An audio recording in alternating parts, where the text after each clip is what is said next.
When many of us think about animal rescue, we think about abandoned pets looking for a new home. But today's guest chronicles the work of one woman in Los Angeles who challenges us all to understand that animal and human suffering are connected. She's Carol Mithers this week on Story in the Public Square.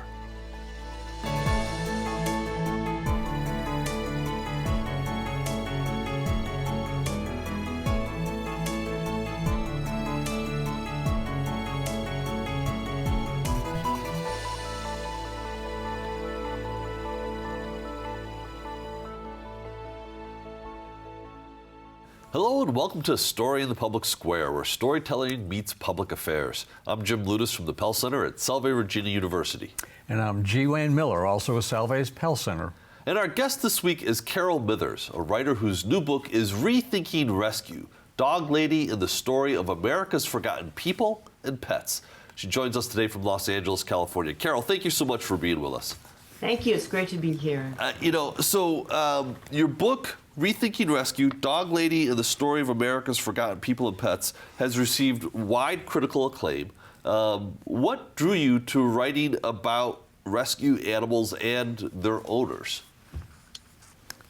Kind of circumstance. I had gotten intrigued with the idea of the existence of rescue hoarding, which I read about in the local paper, and I was looking for people who had experience with that, and a friend introduced me to Lori.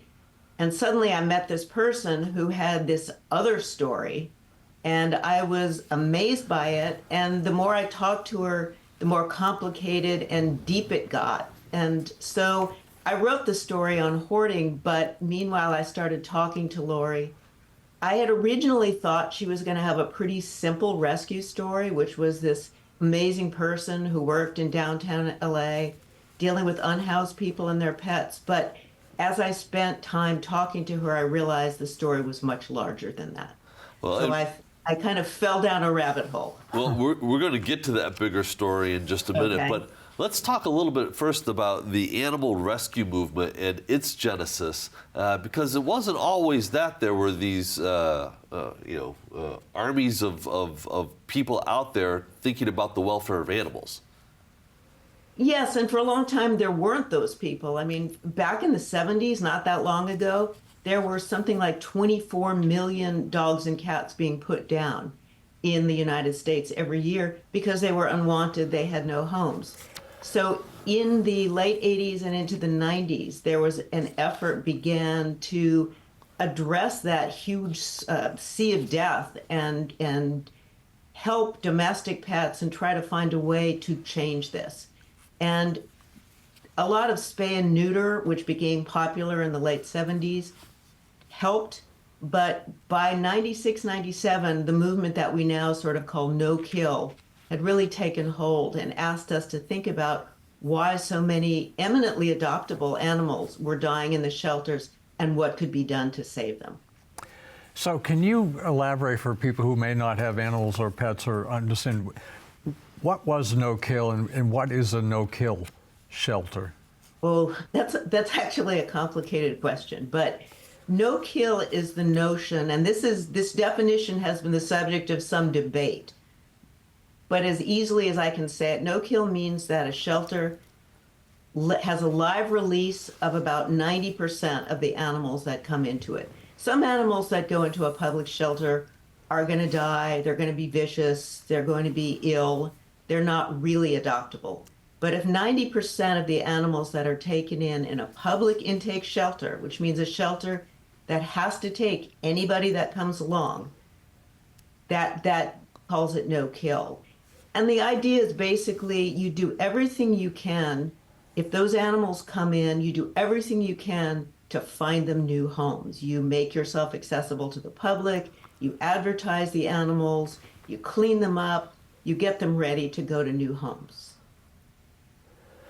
So what about people living in poverty then and now in terms of their animals and their pets? They stand in stark contrast to people, affluent people of means, who have a different attitude regarding their animals, and we're going to get into that too. But One of the key contexts, one of the key issues you address is that inequity, the poverty inequity. And it's based in, your book is based in LA, but it's a national situation too. Anyway, I'm going on and on. Maybe you can humor me and answer the question. Thank you. Here's the primary inequity is that animals or shelters in neighborhoods that are struggling economically tend to have more intake than those in more affluent areas.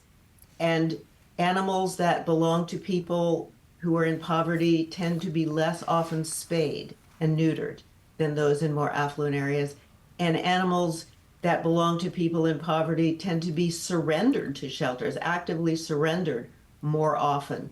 And the question is, why is that so, and what can be done to change that? I mean, there's kind of two sides to this question, which is, it's really good to talk about how you get animals out of the shelter once they're there. That's really important.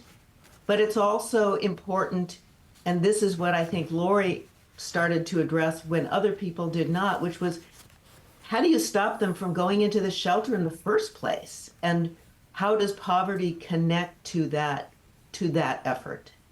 So, why do people living in poverty surrender their animals? I'm guessing it's not because they want to get rid of them. There must be other factors as well.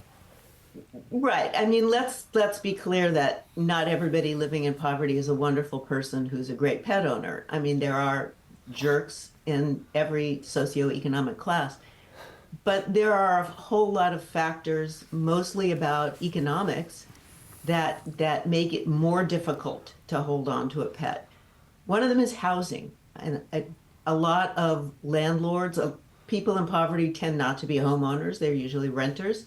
And a lot of landlords, including some subsidized housing landlords, do not accept pets. And so if you are a person who can only afford a certain amount of rent, and you're looking for a place, there's not a lot of low-income housing to start with, and you have a pet, which means another strike against you. And if you have a chance to put your family somewhere, and the way to do that is to give up the pet, you might be doing that. There's also fees often that are required before you can reclaim an animal if it gets out. Animals get out all the time. Somebody leaves a gate open, a fence is no good. When the animal is picked up by animal control, there's a reclamation fee. If you can't pay it, you don't get your pet. And then there's the cost of vet care, which we can go into and talk about a lot, because I think everyone in this country, including those with money, are aware that vet prices have gone through the roof recently. In the last 10 years, they've climbed 60%, more than the cost of human health care, which is not a bargain either. There's been a huge amount of corporate consolidation and private equity takeover of the veterinary industry. Prices are up. So if you are a low-income person, a low-wage worker, and you suddenly have an animal that needs a big operation, it ate a sock, broke its leg, it tore its cruciate ligament, it's thousands of dollars. And the question is, what do you do then? So enter the dog lady, Lori Weise. You mentioned her previously, but she sees the same phenomena that you're describing here, and she imagines a different course, a different avenue. Talk to us about Lori. Lori fell into this too. Lori loved animals and dreamed for a while as a child of being a veterinarian, but she fell into it. She was working downtown. It was a new job. And downtown back in the mid-90s was a pretty gritty place. And she saw animals, stray animals, all around her on the streets. And she and a coworker, who was another dog lover, decided they were going to try to help these animals. They'd feed them. Sometimes they took them in and took them to the vet and paid out of their own pockets to get them sterilized, because they saw the animals breeding and raising puppies in really terrible circumstances. After a time, they realized and learned that these animals were not actually strays. They belonged to some of the unhoused people living around them. And through her friendship, Lori's friendship with a man who lived in an alley near where she worked, she met some of these people and began to help them get the care for their animals that they were not able to provide for themselves. She paid for vet care. She persuaded everyone she could to sterilize their animals. She helped place puppies.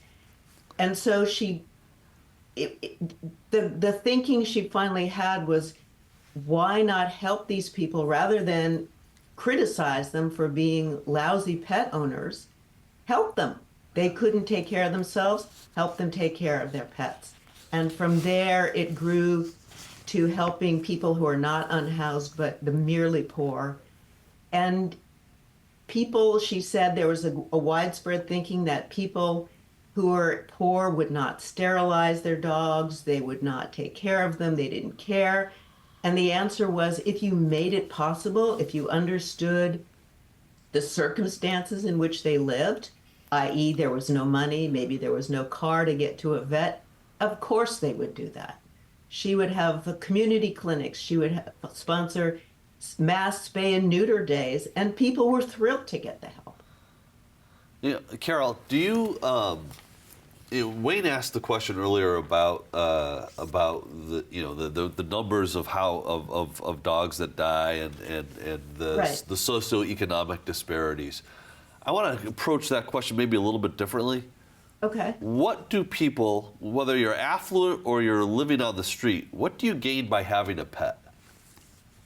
Oh God, unconditional love. I don't know if you if you have dogs or cats, but they love you. They need you. And I think that as wonderful as it is for those of us who live in homes and come home from being gone for 5 minutes and see something leaping off the ground, all four paws, but if you are homeless, there are a lot of people that won't talk to you. You may be alone a lot of the time. You have a very formless life. You don't have a job to go to. You don't have places you need to be. They impose structure. You have somebody to answer to.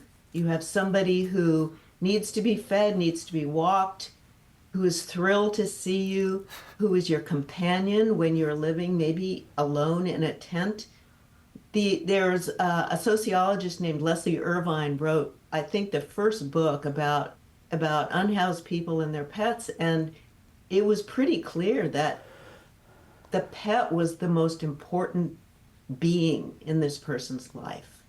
It's a really, can be a really powerful connection. Again, not everybody is like that. There are some people on the street who have addictions, who have mental illness, who can't be that caring pet owner. But for those who love their pets, my God, it's probably twice as important as for you and me. So what you say is so totally true. And you mentioned, coming home and your dog jumps up. It is happy to see you. And so I'm going to give a shout out to our loving dog, Sophie. So when Sophie watches this, she'll know we're talking about her. Yeah. But well, my family lost our dog only a month ago, so it's very. I'm so sorry. Oh, I'm sorry. Yeah, and that's very difficult. As any pet owner who has lost a dog can certainly relate to. So I want to turn to a little bit of a different topic here. During Hurricane Katrina in 2005 and Ida 3 years ago, you observed that some people were more focused on rescuing animals in the wake of these hurricanes than in helping people. Can you elaborate on that? It was actually pretty shocking to me when I found out this. I mean, I remember all of the terrible things that happened during Katrina and the people who had ended up being sort of marooned in the Astrodome. But during Katrina, there were people who were taken from their homes, which was by far mostly New Orleans poor people. I mean, the people with money had cars and could evacuate and could take their animals with them. The people who got left behind, who got marooned, who had to be rescued, were mostly told to leave their animals behind. The Astrodome wouldn't take them, the Coast Guard wouldn't take them. So people felt really upset. And then as pictures of these marooned and in some cases drowning and starving animals filtered through the rest of the country, rescuers got really agitated, and a whole lot of rescue people descended on New Orleans and did great work. You know, they went out in boats, they smashed through attics, and they pulled out dogs and cats.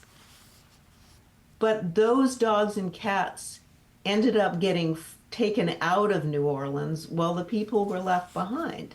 And there were, first of all, not many of them were rescued. It was a feel-good story that all of these animals had been saved when, in fact, it was only a small percentage of animals that were saved. Many animals died during Katrina, and so many were left behind that in 2006, George Bush signed a bill to require FEMA and emergency efforts to include animals in the future, which they are now.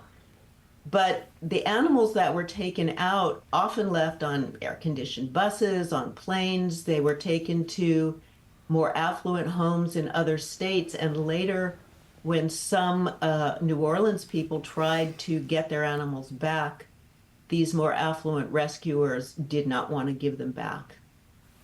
So we are taping this in early October, and it may be too soon to even get an assessment on that. But Hurricane Helene devastated Florida, and then a lot of inland areas, the aftermath as well. Do you have any sense of, has the same thing taken place there, or is it really too early to? I think it's too early, and I think things did change after Katrina, because I remember when Hurricane Harvey hit and flooded, Houston was flooded, there were pictures of people evacuating, carrying their animals. And so there's been a larger sense that you should not require people to give up their animals, and animals need to be included. So, Carol, when coming back to Lori Weise, the impact of her work in Los Angeles, how far does it extend, and what does it tell? What model does it provide for other rescue movements across the country? She's decided to stay in a very distinct area. She took on South LA, which is a historically minority, redlined, ignored, underserved area. And she's made herself a resource in that area. Has she fixed everything? No. LA right now has got shelters jammed with pets, just like everywhere else does right now, for a whole lot of different reasons. It's really horrible. But she's known now as a resource when she has her community clinics. They are filled with people. They're lining up out the door. She's now serving cats as well in a community cat clinic. She just bought a mobile veterinary van and is setting up a veterinary hospital in the small city of Maywood, which is not too far from South LA, where people can come and get care. She hired a vet. She's always finding new ways to sort of serve the community. Two other efforts like hers started. They're not run by her, but they're by people who learned from her in two other shelters in Los Angeles. I can't say she's directly responsible for it, but what she did certainly did get noticed. And at this point, there are smaller efforts to help people in poverty all through the United States. And that's a really good thing. We see food pantries and subsidized vet care. Is it enough? No, it's not enough, because nothing that these individual efforts do can fix income inequality. So at one point of the book, animal welfare advocate Andrew Rowan, who's had a distinguished career focused on promoting the well-being of people and animals, is quoted as saying, quote, "The oppression of people becomes the oppression of animals." Can you elaborate on that? What was he saying there? It was Andrew Rowan and Arnold Arluke, who's a professor who's written a lot about animals. And it means that if you are in an area that is low income, you're probably going to have certain things that you don't, or not have certain things. Like in South LA, there's no trees were planted. It's hotter than the more affluent West Side. There were no grocery stores, no vets, no doctors, not a lot of jobs. And that's the same thing is true of pets. If there's no grocery stores, the chances of a Petco or someplace selling pet food is not there either. There's no veterinarians. So that means that people who need help with their pets have to get on a bus or borrow a car or take time off work. So all of the services that don't get given to people don't get given to pets.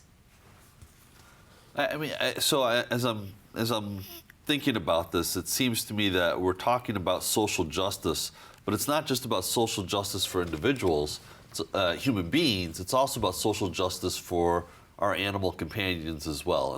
Am I overthinking that?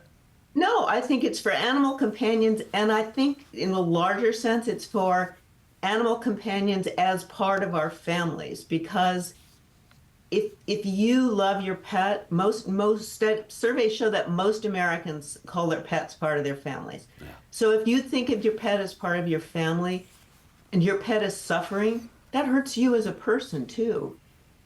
If you have to give up that pet because you can't afford to treat it, it's horrible, you know. And if you are a parent and you have children who love that pet, and you already feel like a little bit of a failure because you don't have the money to give your children what you want to, and then you have to lose their pet as well, you're causing them pain. So it's systemic grief. It's not just people, not just pets, but all of us together.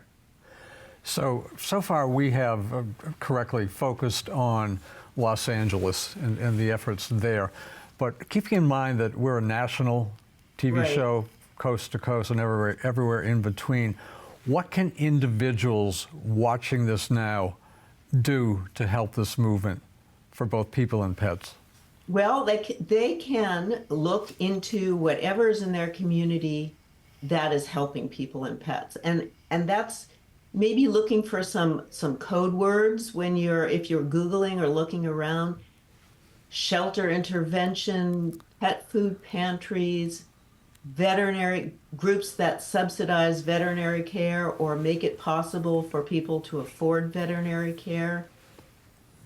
The issue is, again, it's pet retention is another good word. It's not efforts to help pets in the shelter, although those are worthy. I wouldn't say they're not, and it's not adoption. It's community groups. And, you can do something really small, which is if you know someone who is struggling to pay for a pet, you can pay for it. You can, if you're at the vet and you ask if somebody coming in that doesn't have money to pay the bill, contribute toward the bill. Even little individual efforts are helpful. So we just have a couple of minutes left here. I wanted to get into a little bit more of your very distinguished work. And tell us about Mighty Be Our Powers, how sisterhood, prayer, and sex changed a nation at war, which you co-wrote with Nobel Prize winner Leymah Gbowee. Bowie, yes. Gbowee. She is an amazing human being, a Liberian peace activist who was the subject of a wonderful documentary called Pray the Devil Back to Hell.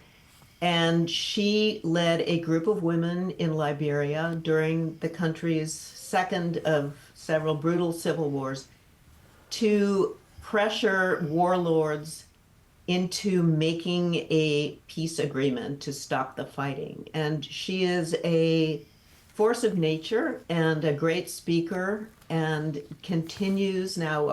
Our book was written in 2011, so a long time ago, and she's still working out there, making speeches and talking to groups and trying to bring peace to the world through the power of women. Carol, the breadth of the things that you write about is really sort of remarkable. How do you find this diverse array of topics? Well, Leymah came to me through a mutual friend. That was luck. And Lori, I was introduced to Lori by a junior high school friend who is a dog rescuer. So you got to maintain your friendships with people because you never know. You never know what worlds they're going to lead you into. That's absolutely remarkable. Are you working on anything now?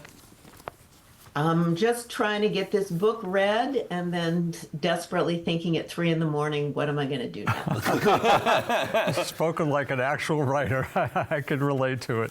Well, Unbelievable. we thank you for spending. You'd think you would feel good, but that lasts for about 5 minutes, and then you're. If you get 5 minutes out of it, God bless you. Carol, we thank you for spending some of that time with us today, and congratulations, Rethinking Yes. Rescue. It's a great read. That is all the time we have this week, but if you want to know more about Story in the Public Square, you can find us on social media or visit pellcenter.org, where you can always catch up on previous episodes. For G. Wayne Miller, I'm Jim Ludis, asking you to join us again next time for more Story in the Public Square.